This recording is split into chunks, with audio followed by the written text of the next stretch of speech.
Hello, everyone. Happy Saturday to all of you. I am in Madison, Wisconsin, in a friend's house right now. And so I'm traveling a bit with family. Jessica and Elise are out with our friends playing at the playground. And I'm here to see all of you and really excited today for our discussion about how to weave collective dreams. After last week, when we talked about dreaming and awakening the dreamer, today we're going to talk about how to dream together. And to help us get started, I have two little questions, two polls that I'd like to offer you and get everyone's response to. And so the first one I'm going to make visible right now is I'd love to know, have you ever lived into someone else's dream? I'd love for you to answer this poll. What I mean by living into someone else's dream is someone that you know wanted to make something happen. Maybe they wanted to start a business, or they wanted to develop some part of themselves, and they had a dream for their future, or however you want to interpret this. But someone else had a dream and you lived into it. So if you're answering yes to this question, just start to think about and notice, what did it feel like to live into someone else's dream? And if you're not sure, that's totally okay too. It's really just a way for us to start thinking that someone may have a dream for the world, for their life, for the future, and you may participate in that person's dream. You might give them some money to help them pay for a train ticket or some way of helping them to do what they're trying to do. Or you could be a person who brainstorms with them and gives them advice and supports them. And there are lots of other ways too, but you see, when someone else has a dream, you can participate in their dreaming. And this is really interesting. Now, the second question that I have for you is related in the other direction. Have you ever had someone else join your dream, where there's something you wanted to accomplish, something you wanted to make happen, and someone else entered into that dream with you? And again, notice, what did it feel like to receive support? What did it feel like to have someone there with you? And if you've never had anyone participate in one of your dreams in life, what did that feel like? Did that leave you feeling alone? Did you feel like you weren't understood, like you couldn't connect with people? Like, what did it feel like if you were trying to live out some dream that you had, but you didn't have anyone who was entering into it and helping with you, helping to make it happen? See, these two questions are really just prompts that I wanted to use to get us to start thinking and feeling, what does it mean to participate in the dreams of other people? What does it mean to have other people participate in dreams with us? And what does it mean to create something that we envision together with other people, whether the idea came from you or it came from someone else? So this idea of collective dreaming that we're going to talk about today is about how we make this happen, how we can make the choice somewhere inside of ourselves that we have some vision or some mission or some intention for the world, and that to make this intention and this mission manifest in the world, we need to work together with others. And how do we go about doing that? So that's what we're really going to be talking about today. And I think these two little questions are just ways of starting to rehearse in your mind, to think about, what has it been like in the past when you participated in someone else's life or they participated in yours? So with that said, I'd love to just jump right in and get started with today's webinar and start to explore, how do we take this ability to awaken the dreamer inside of us and to enact and weave our dreams together. So with that said, let's just jump right in and get started. So here we go. Today we're going to talk about weaving our regenerative dreams. How each of us has dreams or aspirations or things we'd love to see happen in the world. And we have the opportunity to support each other and practice together to make it more likely and more powerful, and also just more fun to live out these dreams. And so just like the spider weaving its web, and the web catches the dewdrops that condense in the early morning hours, making this web, this tapestry of strands into vibrant, multicolored reverberations of energy and interaction. We want to do this with our dreams together. Now, I'd like to just remind us, because we're getting close to the end of our learning journey, that today's topic fits in a really powerful way. You may recall from the very first kickoff webinar 7 weeks ago that we set this overall path of the learning journey, that we wanted to map out what it means to live regeneratively, that we wanted to create support structures for each other to be able to live more regeneratively, and then we wanted to help each other make decisions and take actions so that we could actually make changes in our lives that move us in the direction each of us is personally trying to go, and to do this together. So this practice of weaving our regenerative dreams and living collective dreams is one way of saying that's what this learning journey has been about the whole time, from the very beginning. And also, you may recall from that very first webinar that I offered this visual representation of what is a regenerative life. And you can see that any of these themes or other themes we've discussed since that first webinar could be an expression of a regenerative dream. So you might say being liberated from the debt slavery system and being empowered to pursue the calling of your own heart is part of living a regenerative dream. And you may need help from others or be able to give help to others in order to make this happen. Healing of cultural trauma and the process of decolonizing our minds and embracing practices from indigenous life ways. These are all aspects of becoming fully human, living into different ways of being, enacting and realizing dreams differently. Learning to cooperate across landscapes, cultivating the sense of the sacred, of feeling connected together with other people. So finding people who believe that a river is sacred, or a forest is sacred, or the ability for humans to be part of the planet may be sacred. You see, all of these aspects of a regenerative life invite the possibility of dreaming of different ways of being. And if we learn how to dream together, then our regenerative life is not only more regenerative for us personally, it's less lonely, it's more vibrant and thriving and fulfilling in the human sense of being really social and being connected to community. So we want to learn how to live regeneratively by doing it together, and that means we want to learn how to dream together. So what we're learning how to do in this design pathway, in a sense, is to take these aspects of a regenerative life and move them forward to make it possible for the part of humanity that survives the planetary collapse we're in right now, those future indigenous communities, whether they're our personal descendants or descendants of someone else's culture, that we want to be able to awaken our own dreamers, find regenerative dreams together, and engage in ritual practices, engage in activities that make those dreams more likely to become real, so that those future indigenous peoples, whomever they may be, are able to be manifested, and we can play a part in bringing that future into being. And this also is a map of how we're going to finish this learning journey. The last week we talked about awakening your dreamer. Today we're going to explore how to find regenerative dreams and weave them together. And then next week in our final webinar for the learning journey, we're going to explore ritual circles and how to create sacred contracts to help us take these active steps to make real our regenerative dreams in the next few months, the next year, and to take concrete steps forward together. So today, we talk about collective dreaming. What do I mean by collective dreaming? Is that something that we can talk about in concrete ways and be rigorous and clear, and also be effective at doing something with this conversation? I hope by the end of this presentation, you'll agree with me that this is very practical, it's eminently doable, and there are lots of examples where it's been done before. So let's start by practicing looking at the world through the lens of an idea to see how that idea can be like a dream that has manifested itself.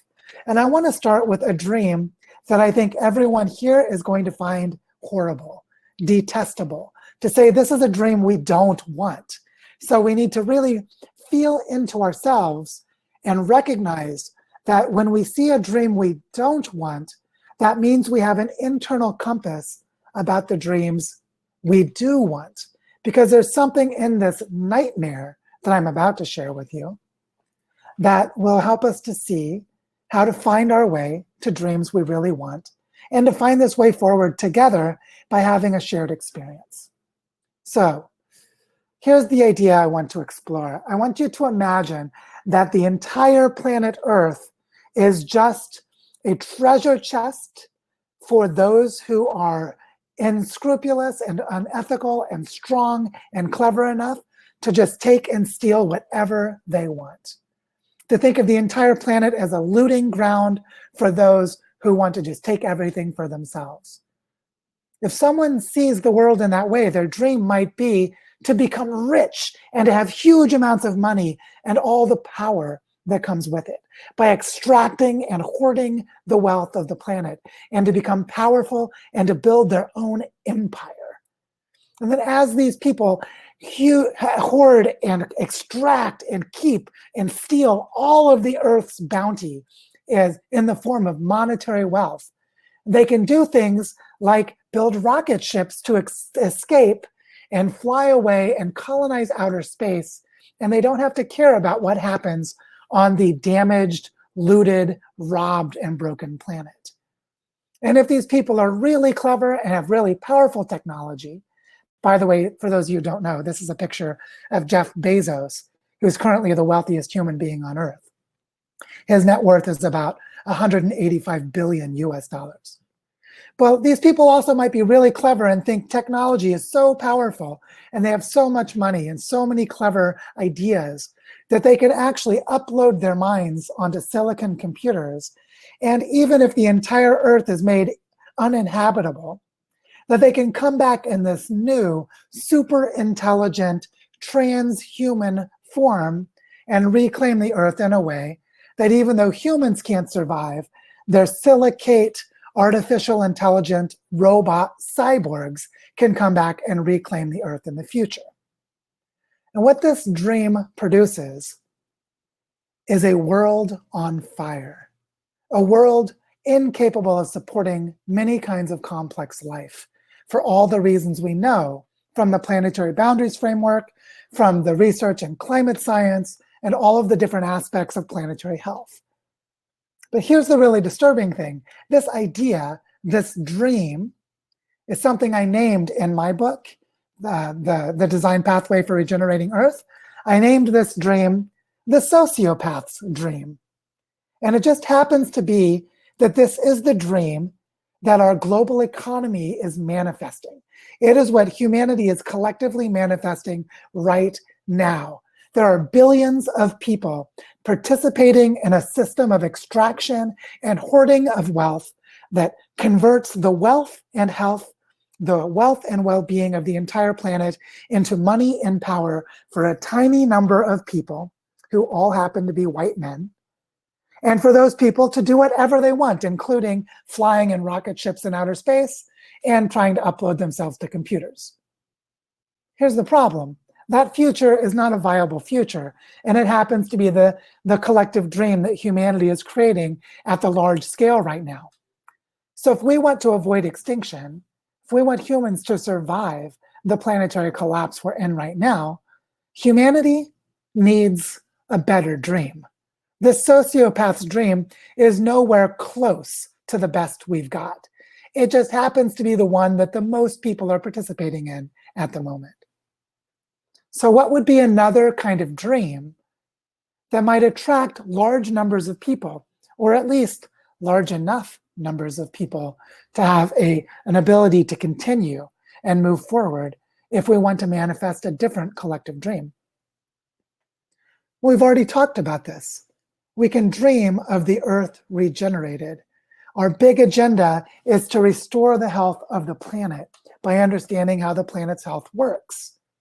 And that we can do this and manifest it in concrete ways at the bioregional scale by creating local living economies. And how do we do that? How does this dream become tangible and practical and realistic? Well, we do it by creating pro-social groups. We can create various kinds of commons like rivers that have their own rights, watersheds that are managed together, forest ecosystems that are held in common and managed for the common good, not just for humans, but for non-human species as well. And that if the human groups that are managing these processes are able to increase their pro-social capacities, then there will be more trust and engagement, passion, altruism, generosity, and shared purpose, meaning each pro-social group is able to collectively dream, and that these pro-social groups can work together in all of the territories, the bioregions of the Earth, and that together we could manifest a regenerated Earth. And this dream, I think, is very powerful, very timely, and very different from the dominant narrative that I called the sociopath's dream a moment ago.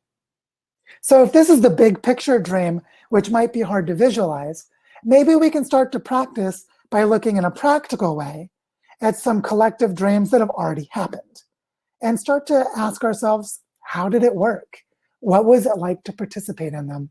And can we create our own collective dreams right now and make a commitment to each other to create them together in the future? Well, first of all, many of you are probably familiar with what happened in the Los Plateau in China. There's an amazing documentary that was produced by John D. Liu. That is a movie called Greening the Desert, a documentary about what happened, where in the mid-1980s, a group of engineers began to dream about restoring this incredibly degraded landscape that had become a desert. Little did they know that in a mere 20 years, they would succeed at transforming more than 100,000 hectares or more than 200,000 acres of land. And what I want to offer is for us to shift our perspective for a moment. And instead of thinking of this as the dream of these engineers and scientists, to take a moment and imagine that the landscape itself started to speak to her humans.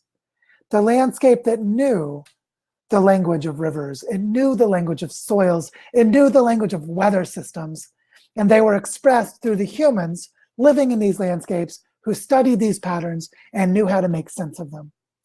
And that the dream of this landscape was planted by the land itself.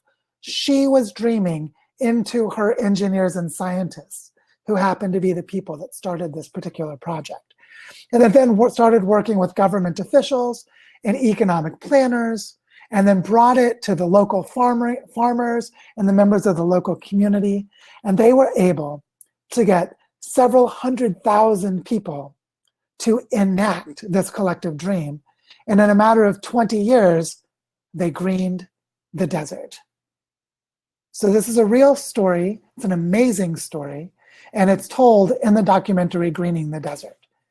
So you can see here that a collective dream was enacted by at least several 100,000 Chinese citizens between 1984 and 2012.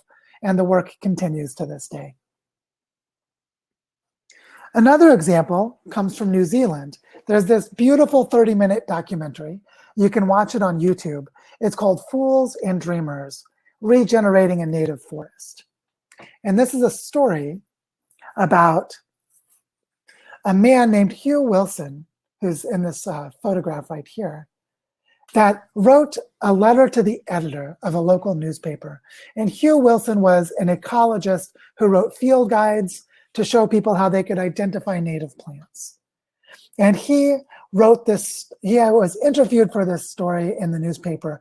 And this is one of the passages where they said, Hugh's secret dream is that one day a whole catchment from summit crest to sea, from snow tussock to nickel palm, from salmecia to mamaku tree fern, and yellow-eyed penguins, could be set aside for nature to reassert her original covering. This was a place that had been heavily deforested, and imagined and dreamed of the forest coming back from the top of the mountain crest to the coastal sea line at the bottom, down below. This evoked quite a few responses, including this local farmer, D.E. Kennedy, who wrote a response to the editor saying, as for shutting up a whole valley, Heaven help us from fools and dreamers.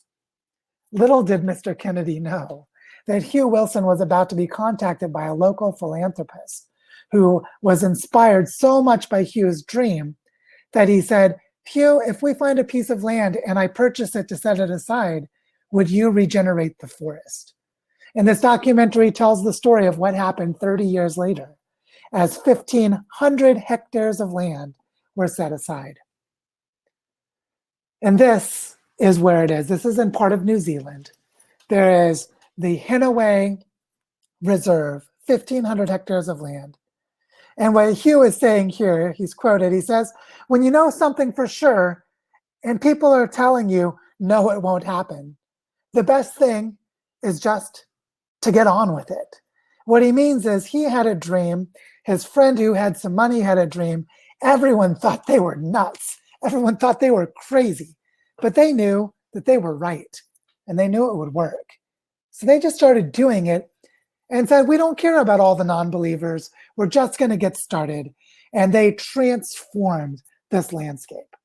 They brought more than 75 waterfalls back to life, dozens of rivers, and they've restored a huge forest ecology across a massive landscape, 3,000 acres of land. And they did it in a mere 30 years. It's an amazing documentary. I recommend going back and watching it. But the important thing was this crazy field ecologist had a dream. He was interviewed in a local newspaper, so a journalist started to participate in his dream. Local people thought he was crazy, but one guy with the means to support him stepped in, and they created this dream together. So this is an example of collective dreaming. Also, there's a story that took place in Brazil with almost no one knowing about it, when a photographer, Sebastian, what's his last name? Sabagao, I know I'm getting his last name wrong, but he and his wife were recovering from deep trauma. And this land here on the left in 2001, when Sebastian returned, this was the land of his grandfather that was covered with forest when he was a child. And when he returned in his 60s, after having traveled the world photographing human suffering, including going into genocides and documenting the mass exodus of people escaping genocides, he was so traumatized by this that he and his wife retreated back into this part of Brazil and felt the only way they could heal themselves was to restore the tropical dry forest. And in less than 20 years, they recruited the resources and expertise, set up a research center. They, together with all of the people working there, planted more than 3 million trees in less than 20 years, with more than 300 species of tree alone, the biodiversity being recovered. And they did this in less than 20 years. So these were two people that had a dream of bringing the forest back to the land of his grandfather. And they've now reforested something like 10,000 acres of land. Millions of trees have been planted. And if you want to know the full story, watch the documentary Salt of the Earth. This is another story where their collective dream gathered lots of resources, lots of people, and they're now inspiring others to imitate them in other parts of the world. So it's a collective dream that was manifested. Here's another story that I get to be a part of. In Barichara, Colombia, we have Bioparque Moncora, which is the land you see here from the drone footage taken by my friend Stefan. And what you can see is this landscape covered with trees and grasses 12 years ago in 2009 was rock and clay, little patches of grass, and only about a dozen trees. This is a landscape that was gifted by members of the community to the town of Barichara to create a community forest. And there were two women, Camila and Vicky, who get to be mentors and friends for us in our work there. What happened was the husband of Camila convinced the members of an association that owned all of this land that they should turn it into a biopark, a bioparque, and that it should be a community reforestation project and a place for children to learn about the native ecology of their landscape. And so Camila and Vicky, without knowing anything about reforestation, started planting trees in the concrete-like clay and rock. Most of the trees died in the first few years, and they really didn't know what they were doing. But over the first 5 or 6 years, they inspired so many people to join them that school teachers started to bring children, other members of the community started to step up, and the community began to join them as they were inspired by what was happening. And so the community began to see a wholesome forest growing from the rocks and clay. And many people started to dream of a future for the children of Bari Chara. And this story was so inspiring for Jessica and me as we were looking for a place to raise Elise, that years later we came to Bari Chara and started volunteering in the bioparque. And as you can see in this photograph below, several earth regenerators. Here in this photo are Eva, Tyler, Dan, and Thomas, all 4 of whom are earth regenerators. That's Jessica on the right, standing next to Camila, as we are planning out the Food Forest project that is growing from the collective dream of Camila and Vicky and the children of Bari Chara. And we are bringing the Earth Regenerators community to this dream, and the collective dreaming is getting stronger and getting bigger with every step along the way. For our part, we took this land, the 6.5 hectares of land, and so we started to volunteer and began to manifest projects on the land. Here is where we're building a food forest, where we've been clearing the invasive grass, setting up a water retention system, and preparing the soils for planting. Here is where we built water retention systems to catch the rain and direct it to where the trees are at, pull it off of the trails that we built throughout all of last year as we're changing the ecological flow of the landscape. And here is a place where we pulled invasive grass and guided ecological succession for native bushes and shrubs, increasing biodiversity and setting the land on the course of becoming a forest again. And this is just the work we have done as we came and brought members of the Earth Regenerators community and also our local water brigade of members of the Bari Chara community throughout last year. And I just wanted to show you that while this was a dream that Camila and Vicky led, and the children of Bari Chara began to develop and contribute to, that now it's growing into something much more as a place that all of you, by watching this presentation, you are participating in the dream. And some of you are already joining us in this dream if you donated money to the Bari Chara Regeneration Fund that is enabling us to build some of these projects and make them happen. And Kathy, who I think may be on the call today, is in Bari, yeah, I think she has been helping us in this landscape, working in the bioparque. So this collective dreaming is touching all of us, even if you didn't know it before this moment. You are participating in the collective dream if you just found inspiration from it by hearing me talk about it. So this ability to look at a piece of land and see different possibilities opened us up to seeing where to put the holding tanks for rainwater collection, how to do composting from the invasive grass, how to build a water retention system to start accelerating this process for creating the food forest. I'm just showing this to you to say this dream is very concrete. This dream is very practical, and this dream is being manifested moment by moment as we do the work. So collective dreaming is not woo-woo. It's not out there in the imagination space. It's imagining into physical spaces, imagining into the hearts and minds of people, into actual places. And you can see the places changed as the dreams manifest. You can see it also in the water retention systems after the rain, where all of that rainwater that would have just run away is collecting into these contour swales and filling these ponds and bringing water to the trees and accelerating the growth of the plants. And you can watch the dream manifested for the more than human community as the soils and the plants and the birds and the insects and the fungi are all benefiting from the manifestation of this dream and inspiring us to dream more boldly and to dream bigger and to dream with more people helping us. Also, this dream was so powerful that it did bring members of the community. These are all photographs of our friends in Bari Chara helping us to build a vivero or a tree nursery in the upper left, helping us to dig some of the contour swales. And you can see Jessica here in the bottom left holding her trowel and her pickaxe as our family is manifesting the dream of how we want to raise our own child and live together. And all of this is happening as we manifest this dream in the bioparque. So this is a collective dream that is very alive and real and is touching the lives of many people in the community. And it's transforming our lives as we raise our daughter and live in the community and become more integrated with it over time.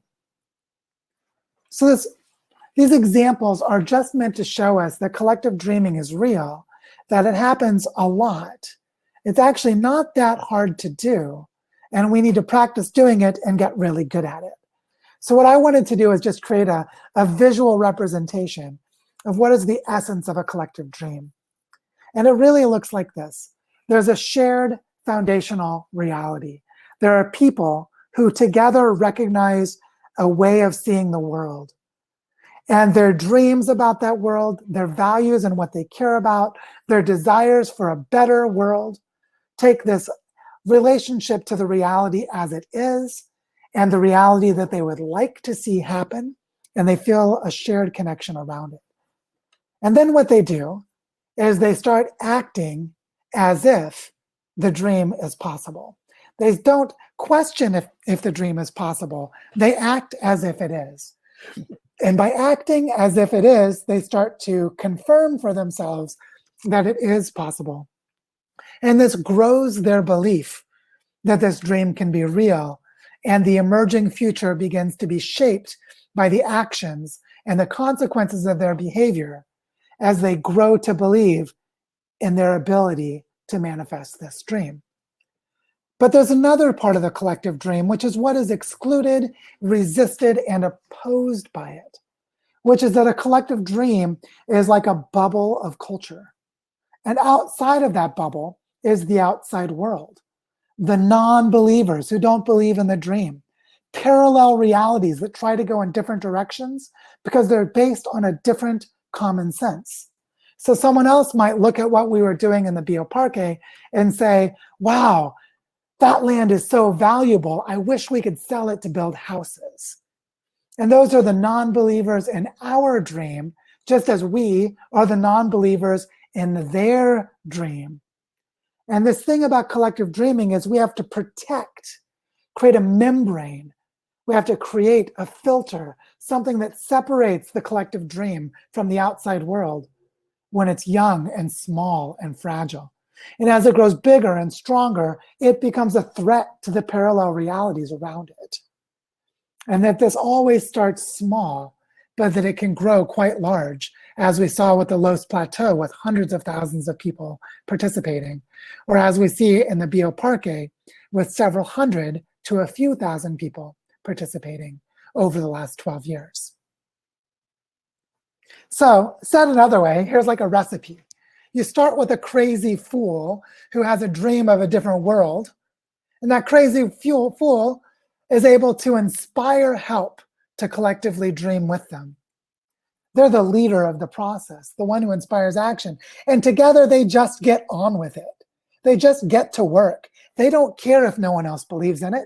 They're just going to demonstrate to themselves and let other people come to believe if they will and when they will at some point later. So see how Jessica's giddy. She's smiling. She's carrying her tools and feeling good about her work because she's one of the crazy fools. She's not a cynic. She's not a skeptic. She's not broken down and traumatized. And this is a really important element of collective dreaming. We have to clear away all of the emotional baggage that keeps us from being crazy fools. We have to be able to just get on with it because we're able to believe in it and find joy and meaning and purpose in it. And if we can do that, we become contagious and we inspire others. And then the collective dream has a larger collective. More people start to want to be involved and find ways to get involved. And as we inspire others, we get them involved and we do things together we couldn't do on our own. And now we are weaving our dreams. We're weaving the individual dreams of the members of the community into collective dreams that they are enacting and manifesting together. If we go back to the general sense of what the entire planet needs, we need to create these commons, where here the commons is the shared reality of a collective dream. The collective dream is a place where we can manage our emotions and be psychologically flexible enough to creatively explore with our imaginations the possibilities of what we can do because we're together with other people who have passion and engagement, generosity, and a shared sense of purpose. And if each of these commons can form as a pro-social group, then we can start to see pro-social groups popping up all over the world or all over the territories we live in. And then, if we're really clever, we can start to weave the social tapestry of these pro-social groups and form them into bioregional webs. And now we actually have the ability to manifest a planetary collective dream of a regenerated Earth. So you see how forming these pro-social groups around the collective dream of each group, like my dream is to make it possible for children to swim in this river again. My dream for another group is to bring monarch butterflies back because they used to be here. Or my dream, or our dream in this group, might be to have members of marginalized communities feel empowered to reclaim their heritage and participate fully in society. Or our collective dream might be to heal or to break the cycles of violence against women and to restore a healthy balance between the masculine and the feminine in our communities. You see, whatever it is, there are different pro-social groups that have their own dreams. But as those groups become woven together across landscapes, across ecological connections in actual territories, they can form bioregional webs. And then we can form networks of these bioregional webs, form networks of bioregions to move up to the planetary scale. So the idea is that we want to be weaving our regenerative dreams across local spaces, where the first local space is pro-social groups who share a sense of purpose and mission. So like the people in the Bioparque wanted to create a community forest on those 6 hectares of land. And they were able to form a pro-social group of Camila and Vicky. And then later a pro-social group of 2nd graders with their school teacher. And later a pro-social group of volunteers from Earth Regenerators, and so on and so forth. And these pro-social groups start to work together until we weave these tapestries. And this way of collective dreaming is how we move up and down the scales of complexity to do our work. So the question I have for all of us is, how can we dream together? How can we practice doing this? And how can we find dreams worthy of each of us fully participating for the rest of our lives and supporting each other to dream these collective dreams and weave them into the future? And that is what I would love to talk with all of you about now. So that's the end of my presentation. I like it. Yeah. And let's see here. I need to end screen sharing and back to the group. So, oh, thank you. Is this for me? It's matcha. I figured we'd split this Oh, one. matcha. And I have a bubble tea. Not like it's in plastic, but I like having bubble tea. I haven't had one of those in a long time. Thank you. Yeah. So I'd love to start a discussion with all of you about what this inspires, what this brings up, what it provokes. Do you have a feeling of emotional resistance? Does it activate some of your trauma and your suffering, some of your grieving? Or does it inspire you and empower you? Just really curious what this is bringing up for all of you as we start to imagine these collective dreams together. So I see the first question coming in here, which Pam is bringing up. So I'll invite Pam onto the screen. And this question is, when the project hits the ground, the money question arises. How do people make a living while birthing their dream? And how does that happen without contaminating the dream by commercializing it? This is one of those super important questions related to how we definancialize our lives and how we create regenerative economies. I think this is a really interesting thing that because money, without redesigning money is a form of debt in an extractive economy, that most of the time when we're dealing with money, we are bringing colonization to our project by bringing money to our project. And that's part of what I wanted to start to talk with you about, Pam, is how do we decolonize our minds and decolonize our relationships so that if we allow money into whatever we're doing, the money is empowering that decolonizing process instead of recolonizing it or keeping it from this sort of liberation process. Now, I'm curious from you, how do you see this, like either not working or working? Are you thinking of specific situations where this didn't work, or you're thinking of things where you'd like it to work, but you're not sure how to get there? Just curious what you're thinking. Well, hi. Thank you for the great presentation. I'm hanging around the project incubator. Hey, Elise. Oh boy, the flower girl. Nice to see. Yeah. And yes. so the question is for, I am retired. I have a pension. I can do things much more easily because I don't have to worry about paying my rent. Oh, thanks. And rent and food. But there are a lot of people out there who, in Earth Regenerators, who have these terrific ideas about what they would like, their dreams, and they're sharing them in the incubator. And then you get onto the road, you get onto the ground, and you try to establish these things, and you come up against the money question. Like, how am I going to make a living? How am I going to do this? How am I going to make a living? So I'm kind of asking the question on behalf of my concern about that intersection for all these great people out there trying to make their dreams come true. Yeah. One thing I noticed about structural inequality is that structural inequality is a problem when it's extractive, and it's an opportunity when it's proactively empowering, which is to say those who have more means are able to put it into circulation. So those who don't have enough money to do something can be helped by those who have more money than they need. Or time. And time is another version of this, which is like there might be someone who would have the time to do something if they didn't have to pay for their rent or something like this. And so there are ways of identifying what is the bottleneck that's getting in the way of pursuing the next step, and then seeing how the accumulation of wealth in its various forms, because wealth can also be wealth in knowledge.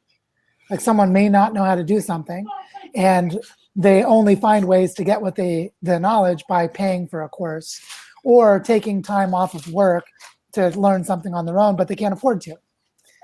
And so this gets back to what we talked about in the learning journey on regenerative finance about multi-capitalism, which is that if we can recognize there are different kinds of value and then see that the value just is not in the right relationships to flow, so there's no circulation of it, then what we're really trying to do is create circulation of value. So someone might be young, have time and have energy, but not have means to do something. So you can see that a lot of value would flow if that person could enact their passion and put it to work. And so it's that sort of thinking that we need to do here is the money question should be an enabler in the positive sense. It should make it possible to do things where there's an alignment of value, where people would like to see things happen and people are trying to make things happen. And they assess within their local context of relationships, what do we actually need financially? And then where would we get it? And they might find it amongst each other, because one member of that group might say, oh, you need $500? I got that. So you start to find that the value flows when there's a lot of trust. If there's not a lot of trust, if there's not a lot of alignment around purpose, then those are really thorny conversations. But if there's a really strongly pro-social context, it's sort of surprising how easily the money solves itself.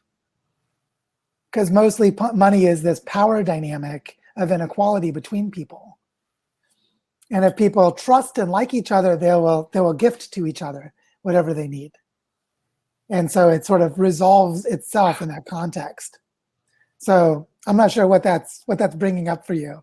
I see you're smiling and thinking into A it. lot of questions. I want Yeah. to see that played out. I want to see an example of how that works, because I guess I'm inclined to think that as much as there are people who have surplus cash, like money, like I'm not in that realm of being able to think in terms of, cryptocurrencies and seeds and stuff like that. I have not yet got that in my mind. So what I'm just thinking of is, basic, like fellow Earth regenerators may have a lot of wealth in time or knowledge, but not necessarily enough money to support everybody who's got to make a living on a monthly basis, right? Yeah. It's just a question that I think is a really tricky one, and I wonder how one. It's interesting to see people now starting their projects, and I guess we'll see how that is answered on a practical level as the question is acted out in real life, real time. I don't, because just giving someone $500. Yeah, we have a nice example with what happened with the Regenerative Project Incubator, because it was born out of a previous learning journey. Mm-hmm. And PJ Connolly said, I would love to run the project incubator. And we asked him how much money would he need to cover his bills to just be free, to not have to look for work for 3 months, because we knew he was going to create a lot of value for the community. And he went and did the calculation and came back and said, I need this much money. And then we started a GoFundMe campaign, and members of the community donated some money. And that was brilliant. Yeah. Yeah, and then partway through the process, his parents came and said, we wanted to gift you some money for graduation. And he ended up getting to the amount of money he needed pretty quickly. And now he's near the end of 3 months of managing the project incubator full-time. And what I find interesting about this example is the money wasn't just invested in a period of time. The money was invested in the ability to create value. So PJ has created a context where several people are practicing supporting each other, so that the community is better at finding ways to support each other than they were 3 months ago. Mm-hmm. And so if we come back in a year and PJ or someone else is in a similar situation again, we'll have experience in the community of doing this to support someone financially. And we'll have better understandings of how to very strategically see more than one way to create value. Mm-hmm. Like I told PJ that I always, when I do crowdfunding, I always look for at least 3 ways that value is created in addition to money. And I did that for this learning journey. We're going to put pre-sale copies of the book for Chelsea Green, gift copies of the book into the hands of people, and make a very low-cost learning journey of $30 donation for a 2-month learning journey that also creates community among the participants. And that's already 4 kinds of value creation, without saying what the surplus money would go to, which is all the surplus money goes to projects in Barichara, which is actually a 5th domain of value that just we don't know what it is yet. So it was a minimum of 3 was my criteria. It's just a way of thinking. Mm-hmm. It's like, let's find at least 3 ways value is created in addition to money being useful. And it's just a way of practicing. So I'd like to see that practice in the project incubator. But I hope this at least gives us all a little bit more of a sense of how we can practice in the community, and very transparently practicing. So it's good for everyone else to know we did this for PJ, because this is something others in the community might need and realize it's okay to ask for, and that there are actually ways that we can provide it. Like we as a community are going to practice doing this. Yeah, and thanks to PJ for doing it. I mean, and taking the chances, and that is a really successful experiment that took place.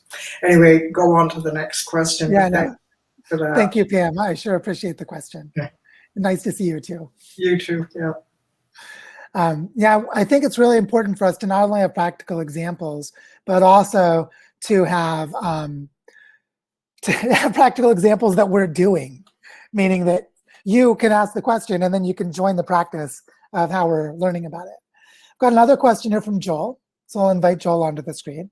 Joel is saying, it feels like our media has been saturated with apocalyptic and dystopian dreams of potential futures for quite some time now. Clear evidence of where our collective consciousness is at. How do you think about the stories we tell related to the inspire others portion of your dreaming in the flow diagram? I hope the tech works for Joel to join me, because I know you're going to have some great thoughts on this. Hey, how you doing? Good to see you. How are you? I wanted to throw the question back at you first and just ask you, how do you think we inspire people? And just what comes up for you in that? And I can riff on it with you, because I have a lot of my own thoughts too. But I want to hear from you first. Yeah, I don't know. It's interesting because using the word dreams, I don't know. It just seems like a lot of the media we create, the stories we create in whatever format, whether it's a movie or a book or whatever, I've just noticed, if you pay attention and if you cruise Netflix, for example, it's just clearly saturated. I mean, this one particular dream, and it's almost like, I have often wondered, why aren't there more other types of visions of the future? Is this just where our head is at? I mean, is this just something that we kind of collectively, we don't really want to look at? It's like under a few layers of the onion, and that's how it expresses itself. And so there's that, but then there's also just,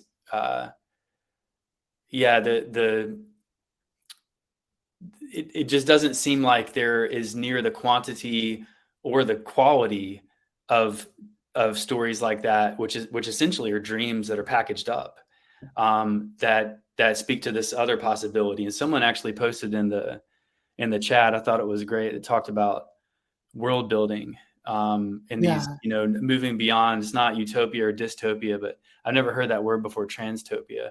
I thought that was great. So to me, these stories you shared are kind of like glimmers of this potential future. Something that I remember times in my life when trauma and pain and hardship would be so active and so present in my body that I couldn't really be happy. Like, I would try to be happy. I felt like I was faking it.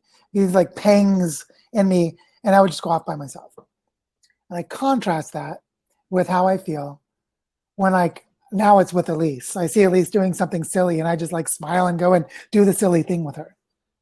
But I remember a time when I was a freshman in college. They had the computer lab, and everyone would go to the computer lab because most people didn't have their own computers, and they had the printer there, so people would go and do their homework. And I went into the lab. I was really goofy. And I would go into the lab, and there was a section of wall that was exposed, like just white wall, very similar to the wall behind me here with the drywall. And I went over to the wall and held my hand up like I had a palette of paint and an imaginary paintbrush. And it's just like my hand, like right now. And I started dabbing and painting and looking at it and dabbing and painting. And then I'd walk over to someone that's working hard on their term paper and just tap on the shoulder and say, "What do you think? More blue?" And I was just really being silly. And I had a reason for this about not really getting to be a kid when I was a child and sort of overdoing it in my freshman year of college. But I started this game of just like pretending to paint things. And then eventually, like 6 months later, I'd still do this every now and then. And one day I was doing it by myself, not talking to anyone. And someone else that I knew, sitting there working on our term paper, started getting really annoyed. And they come over and like, "No, Joe, you're doing it wrong." And they grabbed my imaginary palette, pushed me out of the way, and started painting. And of course, they were just like, they needed a break, It was like finals time, and they were stressed. They're like, "Thank God Joe's over here in his little imaginary play world painting on the wall so I can escape into it." So the lesson here, I think, is this dream building is not for a passive audience, which means it's not really made for movies. It's not made for that kind of storytelling. Instead, it's interactive experience. So street theater could be a place where you could see this. Some of the alternate reality gaming. I see Shimon is starting to talk a little bit about this in the chat box because he knows a lot about that topic.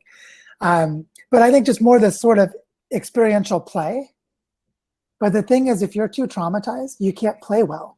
Hmm. And so for me, the place to start planting the seeds of these dreams is restoring our own ability to enjoy dreaming. And the way I'm doing that now is I have a child, and then I spend time around little kids. And God, it's like the best medicine everywhere. Everyone spend time with little kids. Holy shit, it's awesome. So I think there's a lesson in that. But I'm curious what that prompts in you. There's a couple of stories or whatever's coming up. Yeah. Well, I mean, it does make sense. There is this this playful quality to it, isn't there? And this like an invitation. Yeah, it's yeah, I don't know. I don't really know. I think yeah, it's just interesting to think about this inspire component, because these stories are out there. I mean, the ones you pointed to are great, and there are others. I don't know. It's almost like people. There's an inhibition. There's like a wall, or like it feels too difficult to cross. It's like the example you shared with the painting. It's kind of a fun, playful moment. All it took was for someone to be in the right mental state to want to take a break and to join you in it. But some of these other dreams, it's almost like there's a chasm that people have to cross to where they can start playing, not even committing to the dream, just playing in it. And yeah, I don't know. It's just interesting to think about how that invitation gets extended. And I just think that feeling of inspiration, that emotion is such an important part of it. But also the part of how do you make that bridge shorter to cross, Yeah. What I found is, in my own experience at least, is that when you're being weird and people see you're being weird, like when I was painting on the walls, weird, you need to be fun weird, not weird weird. You need to not be off-putting. And one part of fun weird is that people feel good being around you. So it's sort of like, I remember once as a teenager, I had a ton of energy and was at this party and I was jumping around and being silly. These two girls were looking at me and like trying to figure out, is he crazy? And then at one point, one of my friends came over and mentioned to them, no, Joe's not on drugs. He doesn't do drugs. He's sober. And then all of a sudden they were like, oh my God, we thought he was tripping on something. And once they realized I was just being silly, they came over and talked to me and they were cool. But before that, they were like, is this guy dangerous? And I think there's a sense of that difference in perception, that you need to not only not be dangerous, you need to be okay to be around. Like people I like being around you. You're weird in a way that makes me feel good. Yeah. And it doesn't have to be very weird. It could simply be like, you smile and look at me on the eyes on the bus when no one looks at anyone. But there's this one guy that looks around, smiles and says hello. Like that person over time normalizes what is a weird behavior. And so I think there's something like that. But I also think this will be really great for us to explore, especially in the project incubator, in the space of when we try to do things, how do we make it easy for people to feel welcome to participate, even if we don't specifically recruit them? We just like to hang around it. And what is it about that feeling that lets that happen? I think there's something in that. Yeah, I think you're right. I mean, I'm participating in the incubator, and it's my experience has been it's highly driven on relationships. So it's like they're just connections that emerge, whether it's based on personalities or interest in projects. And over time, I've noticed a feeling of being more compelled to want to help, to want to be helpful. That's really the word. Yeah. At this point, it's not there's not really an investment personally in the dreams of others, but there is a willingness to want to help them achieve theirs. And from there, I feel like it could possibly grow into something bigger where, if your dreams and their dreams are kind of aligned, then, like you said, that word you use a lot, which is weaving, I guess that's what that is, right? Yeah, and also there's this thing of watching someone else's fire come on, watching someone else become impassioned is inherently enjoyable. It's like, it's so cool. Like, I could not like sports at all, see someone really getting into playing basketball and really enjoy watching them getting into basketball. Yeah. And so the content of what it's about is not important. It's the human connection to feeling alive. Like, oh, that person is enlivened. I feel enlivened in their presence, and I want more of that. And so I think there's something in cultivating that proactively in ourselves and each other as a scaffolding. It's more than scaffolding, but it is also a scaffolding. So yeah, this is great stuff for us to keep pondering. And I'm just noticing that we're getting to the time of the session, so I want to be mindful of that. Yep. But also, like, yeah, but we're having this great conversation. Yeah. Thanks, Joel. Yeah, thanks to you, Joel, and great to see you. Yeah, I haven't seen you in a little while. Yep. All right. I'm going to jump off of that call. I want to just focus for a moment as we wrap up and say, one of our intentions in this learning journey and in Earth Regenerators in general is that we want to create a sustained capacity for real community. Not like a place where transactions happen, like, oh, come here and sign up for a course. No, this is a place where we have sustained community. And so what I want to invite is that as we prepare for the final webinar next week, what we want to do is prepare ourselves to seek the future community relationship in arrangements that don't depend on this learning journey, and that we're able to continue to be present to each other and to support each other and to build deeper relationships. And so that is actually a collective dream right there that we're already a part of, and that I'm really just loving my role in helping to enable this to happen. And I think the other hosts on the team really feel this way too. Like, wow, we get to help create this context, but all of it is filled so richly with all the interactions among all of you that we really want to be able to keep this going.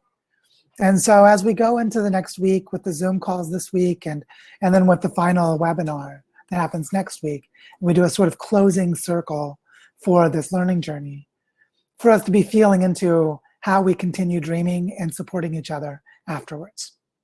So that's all I wanted to say for now. Really looking forward to all of our community Zoom calls this week and to just continuing this dream. And if you have any dreams that are bubbling up for you, you can reach out to me. You can reach out to anyone else here.